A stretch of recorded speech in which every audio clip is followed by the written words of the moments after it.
Timeline: Investigating the Long Island Serial Killings. Dive into the chilling depths of the Long Island serial killer case, a mystery that haunted the shores of Gilgo Beach for over a decade.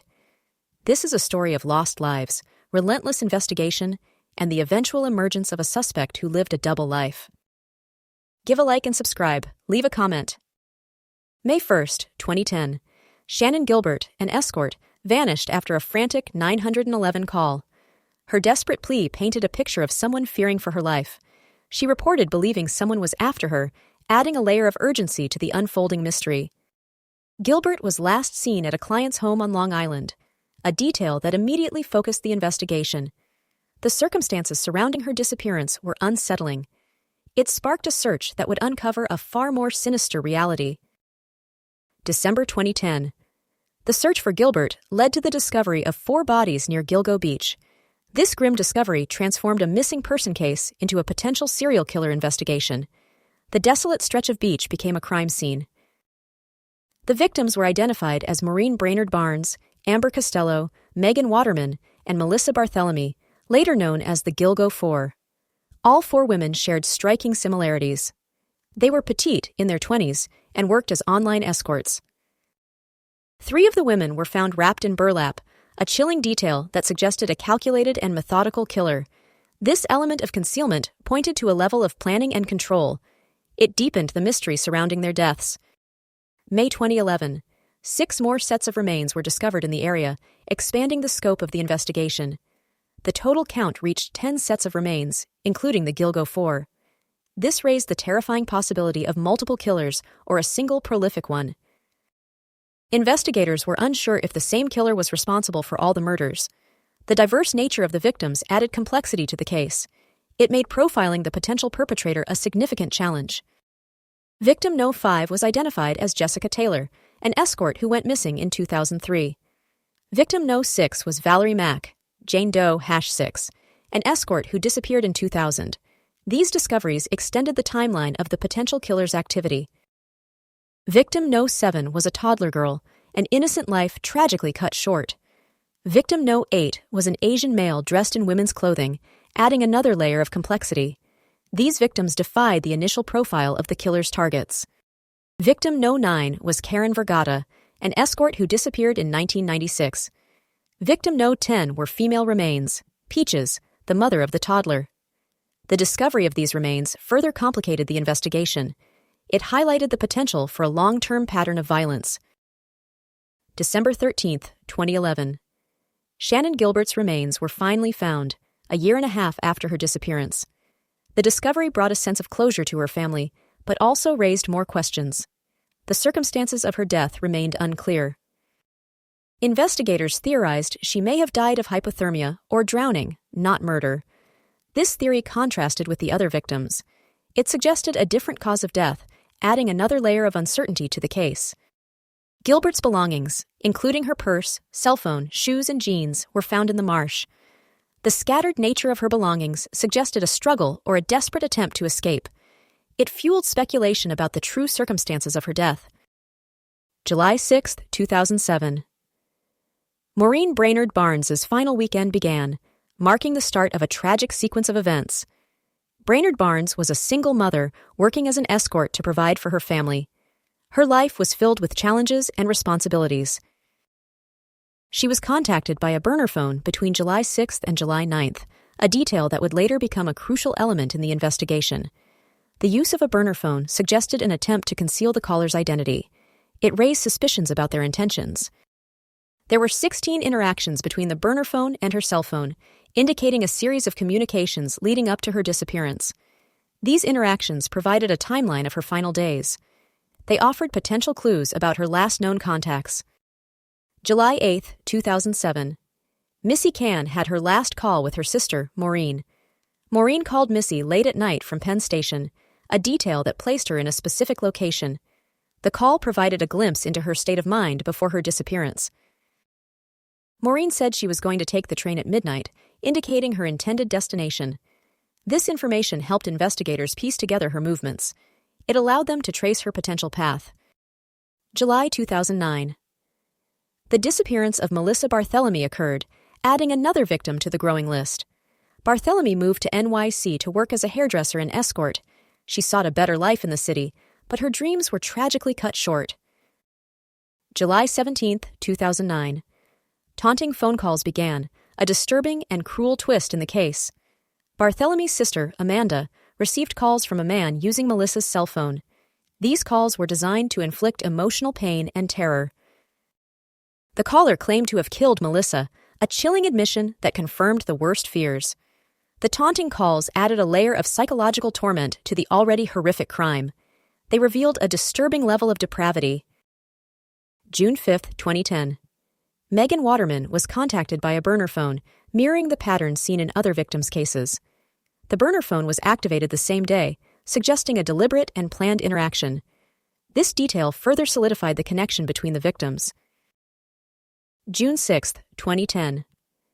Megan Waterman vanished, leaving behind unanswered questions and a grieving family. She was last seen leaving a Holiday Inn Express in Hauppauge, Long Island. This location became a focal point in the investigation. Sept 2, 2010. Amber Costello disappeared, completing the tragic quartet of the Gilgo 4. She was contacted by someone using a burner phone, reinforcing the pattern of communication. The use of burner phones became a key element in identifying potential suspects. Costello left her house to meet a client and never returned, a heartbreaking end to her story. The client offered her $1,500 for the night, a detail that highlighted the financial desperation that often drove these women. Years passed with little progress in the investigation, leading to frustration and despair. The case grew cold, with few leads and mounting pressure from the victims' families. The lack of progress weighed heavily on the community. February 2022. A new task force was formed, breathing new life into the dormant investigation. The task force was led by Suffolk County Police Commissioner Rodney Harrison and Suffolk County District Attorney Ray Tierney. Their leadership brought renewed focus and resources to the case. Critical clues from original case files were re-examined, revealing overlooked details and potential leads. The fresh perspective of the task force proved invaluable. It allowed them to see the case with new eyes. Dave Schaller's tip about Amber Costello's client and his vehicle, a first-generation Chevrolet Avalanche, proved crucial. This seemingly minor detail became a pivotal piece of the puzzle. It ultimately led investigators to a prime suspect. Investigators focused on burner phone usage and their connection to the victims, a strategy that yielded significant breakthroughs. The analysis of phone records provided a crucial link between the victims and the potential killer. 2012. The FBI helped determine that most burner phone calls connected to cell towers in a small area of Massapequa Park, the Box. This geographic concentration narrowed the search area. It allowed investigators to focus their efforts on a specific community. Police identified Rex Heuermann, an architect, as a prime suspect, a shocking revelation that sent ripples through the community. Heuermann lived a seemingly normal life, masking a dark and sinister secret. His arrest marked a turning point in the investigation. Heuermann's cell phone records placed him in the same areas as the burner phones, a crucial piece of evidence that linked him to the victims. The convergence of his location data with the burner phone activity raised serious suspicions. Heuermann was observed by law enforcement at a cell phone store in Midtown Manhattan on May 19, 2023. This surveillance provided valuable insights into his behavior. It allowed investigators to gather additional evidence.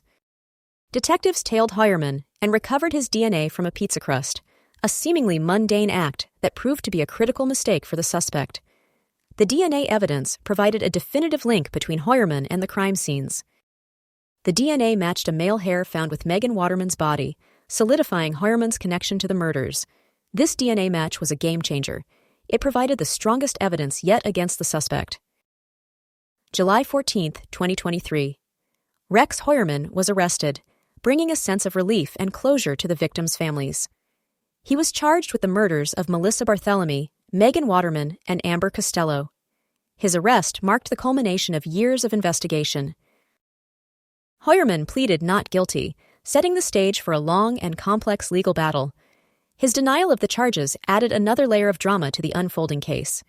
It prolonged the agony for the victims' families. Police searched Heuermann's house and properties, uncovering a trove of potential evidence. They recovered guns and dug in the backyard, searching for any trace of the victims. The search of his property revealed a glimpse into his disturbing world. They also recovered a first-generation Chevrolet Avalanche, the vehicle identified in Dave Schaller's tip. This discovery further solidified Heuermann's connection to the crimes. It provided a tangible link to the victims. Police believe Heuermann killed the women during trips when his family was out of town, suggesting a calculated and opportunistic pattern. This theory painted a picture of a man leading a double life. It highlighted the extent of his deception. Prosecutors revealed that the suspect's cheek swab matched the pizza box DNA, further strengthening the case against him. This additional DNA evidence left little doubt about his involvement in the murders. Jan. 16, 2024. Heuermann was charged with the murder of Maureen Brainerd Barnes, expanding the scope of his alleged crimes. DNA from a female hair found in the buckle of a belt used to bind her ankles, feet, and legs provided the crucial link. This evidence further implicated him in the Gilgo 4 murders. June 6, 2024. Heuermann was charged with the murders of Sandra Castilla and Jessica Taylor, extending the timeline of his alleged crimes even further. DNA from hair found near Castilla and Taylor's remains and pickup truck evidence connected Heuermann to their killings. This expanded the scope of the investigation beyond the Gilgo 4. Dec 17, 2024. Heuermann was charged with the murder of Valerie Mack, adding another victim to the list of his alleged crimes. The charges continued to mount, painting a picture of a prolific serial killer. Investigations spread to South Carolina and Las Vegas, indicating the potential for additional victims and crimes. The expansion of the investigation highlighted the possibility that Heuermann's crimes extended beyond Long Island. The other bodies found near Gilgo Beach have not been linked to Heuermann, leaving unanswered questions and unresolved mysteries. The identities of these victims remain unknown. Their cases continue to haunt investigators. The Long Island serial killer case is a stark reminder of the darkness that can lurk beneath the surface of everyday life. It is a testament to the dedication of law enforcement and the resilience of the victims' families. The search for justice continues. If you have any information about the Gilgo Beach murders or any other unsolved cases, please contact the Suffolk County Police Department. Your tip could be the key to bringing closure to these families and preventing future tragedies. Share this video to raise awareness and help us keep the pressure on to solve these remaining mysteries. Subscribe for more in-depth true crime analysis and case studies.